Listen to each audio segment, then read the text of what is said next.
and welcome to the Short Stuff. Josh, Chuck, Jerry, not Dave, but Dave. And this is Short Stuff. Yeah, the one in which we continue to lay wood onto Sigmund Freud. What? As a lot of people do. Yeah. I mean, his spirit, at least. Yeah. I mean, here's the deal with Sigmund Freud. He, and I think this thing that you put together from Britannica and Very Well Mind and Psych Central and Simply Psychology and other places. Oh, yeah. I think it kind of nails it where, like, maybe we should just think of Freud as kind of an innovative, perhaps even great mind and thinker, and not like a rigorous scientist, because a lot of the stuff in his psychoanalysis and in his theories was just stuff based on anecdotal things he saw in the cases he worked on. Sometimes just like a single case would make him say like, oh, well, here's what this is, I think. Yeah. I mean, he would just theorize based on conjecture. He never applied the scientific method to any of his theories. He just thought and talked out loud and smoked cigars. And he came up with interesting explanations, right, for things he observed, for like actual real things. And one of the actual real things that he observed is that a lot of times little kids are mean and hostile to one parent and can't be separated from the other parent. And he came to kind of recognize that usually they were attached to the opposite sex parent and were mean to the same sex parent. And that formed the basis of what came to be known as the Oedipus complex, which is far and away his most famous theory among a lot of very famous theories that he came up with. But just like all the other ones, it's essentially conjecture. Yeah. I mean, when you think, if you know nothing about Freud, you probably have made a joke about like somebody wanting to sleep with their mother. Yeah. I mean, there's a word for that envy. even. Yeah. What is it? I'm not going to tell you. So we should just quickly go over the Greek myth of Oedipus, in which that was so named for. Oedipus was abandoned at birth and then fulfilled a prophecy, killing his father, the king, and marrying his mother, the queen, whom he did not know because he was abandoned at birth. That was his father and his mother. He ended up having 4 kids with his mother. And after learning this, Queen Jocasta hanged herself, and Oedipus gouged out his eyes. Perhaps appropriate action.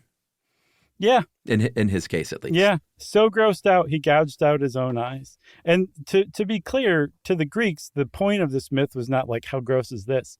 It was like, it was about how, like, the inevitability of fate and the inability of humans to like change their fate or their destiny, because this was a prophecy that he ended up fulfilling despite trying really hard not to, right?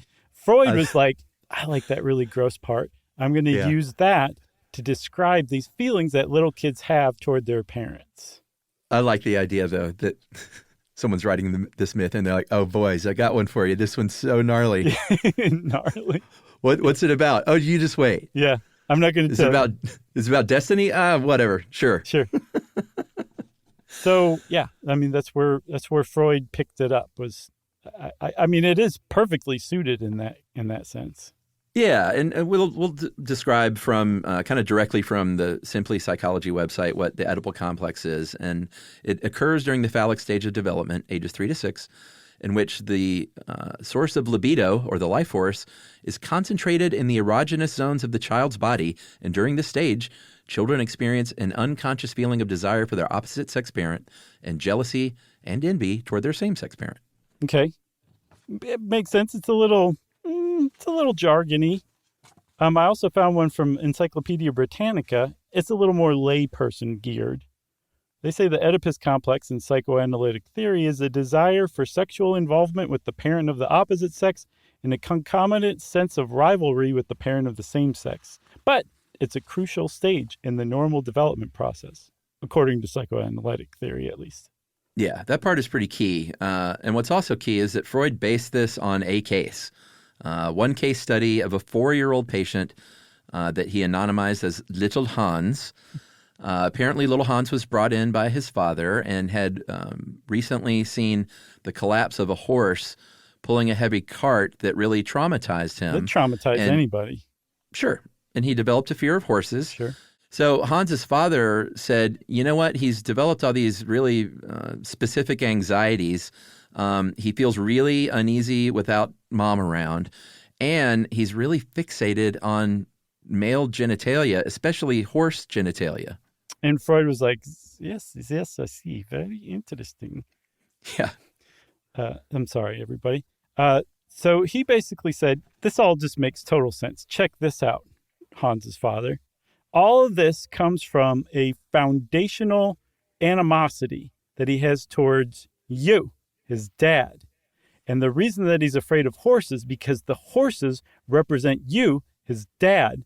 And he's afraid that you, his dad, are going to castrate him because he secretly wants to sleep with his mother, even though he's 4 years old. And Freud's sycophantic secretary jumped to his feet and started applauding uncomfortably loudly.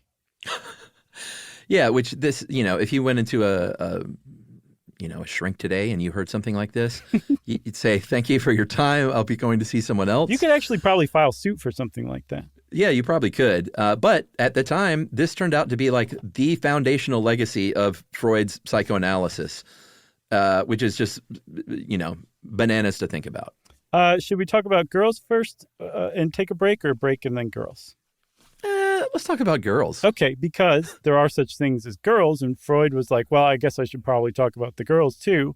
He didn't come up with the name Electra complex. That was Carl Jung, but he did take the Oedipal complex and apply it to girls and basically said, same thing, but do the old switcheroo with the parents. The girls want to sleep with their father and they hate their mother. But the whole thing is not to do with castration anxiety. It's penis envy in girls. That's right. And what I mentioned is the first key. And by the way, I realize how creepy that sounded when I said, let's talk about girls. Okay. I didn't take it that way. Okay, good.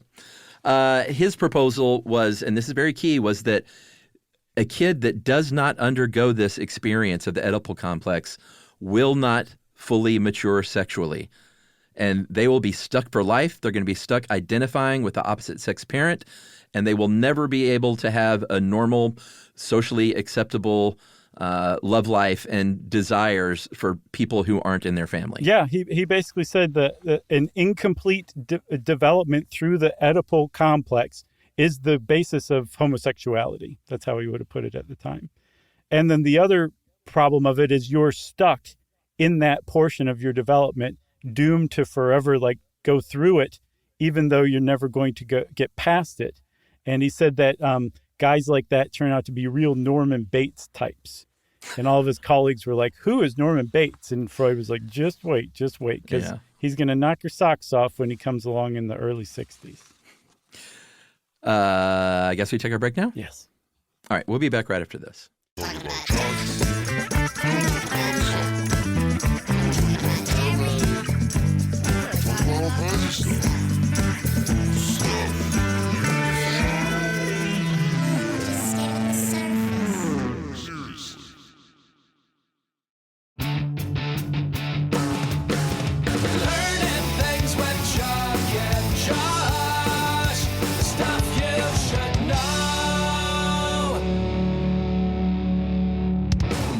Okay, Chuck, so we're back. So the big question is all of this weird, gross stuff correct?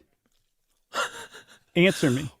Well, most psychologists today and the world of psychology as a whole are pretty bashful about even talking about this. Mm-hmm. They're like, can we just kind of forget all that stuff?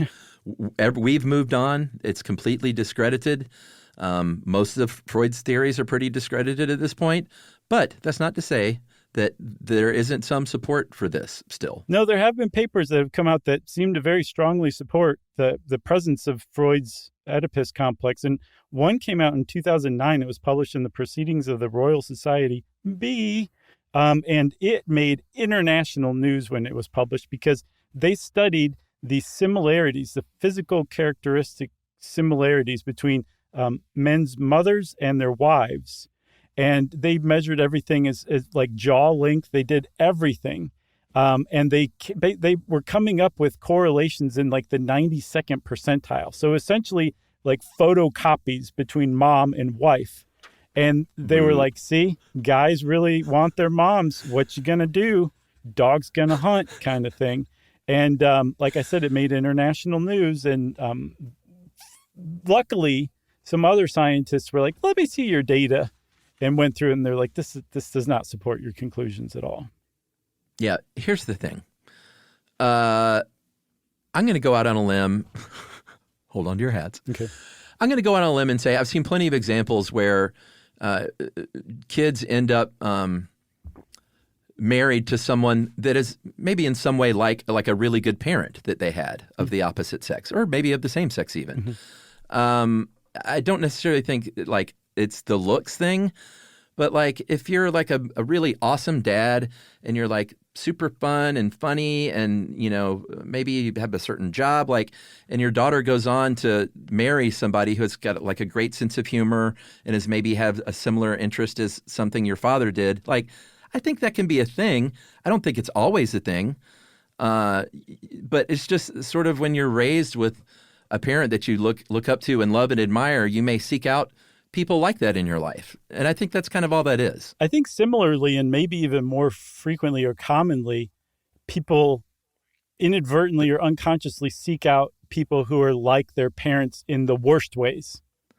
Yeah. Or sometimes completely seek out the opposite. Yes, but that's more conscious. Yeah, maybe so. But yeah, I see what you mean for sure. Yeah. So again, there was another paper in the 80s that studied rats that basically it said like, yes, these rats at least have Oedipus complexes that carry on. So luckily, psychology came up with some other stuff that says like, okay, kids do stuff like this when they're young, but we don't think it's the Oedipus complex. And luckily, things like attachment theory, which we did an entire episode on that was pretty good, have come way along. less creepy. Way less creepy. They've come along and offered pretty good structures for understanding child development that is just much less icky than Freud's. So you're just going to summarize that rat study? You're not going to talk about rat ejaculation? Do you want me to? No, I think we should just leave that right there. Okay, cool. So I think more than ever, short stuff is out. Stuff You Should Know is a production of iHeartRadio. For more podcasts from iHeartRadio, visit the iHeartRadio app, Apple Podcasts, or wherever you listen to your favorite shows.